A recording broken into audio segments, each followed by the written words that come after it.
పల్నాడు జిల్లా మాచర్లలో జరుగుతున్న చారిత్రక వీర్ల ఉత్సవాలు 4వ రోజుకు చేరుకున్నాయి. ఇందులో భాగంగా నిర్వహించిన కోడిపోరు ఘట్టం రసవత్రంగా ముగిసింది. ఈ పోరులో బ్రహ్మనాయుడు కోడిపుంజు చిట్టిమల్లుపై నాగమ్మ శివంగి డేగా విజయం సాధించింది. చిట్టిమల్లును మాచర్ల ఎమ్మెల్యే జోలకంటి బ్రహ్మానందరెడ్డి, నాగమ్మ శివంగి డేగాను పల్నాడు జిల్లా టీడీపీ అధ్యక్షుడు కొమ్మాలపాటి శ్రీధర్ చేతబోనారు. ఈ ఉత్సవాలను తిలకించేందుకు 2 తెలుగు రాష్ట్రాల నుండి భక్తులు భారీ సంఖ్యలో తరలివచ్చారు.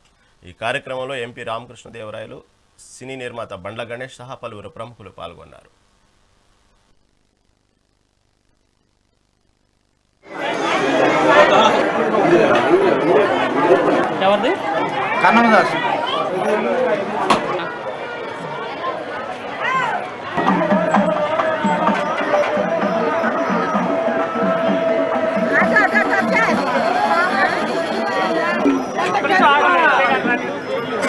స్వామి స్వామి చేసి స్వామి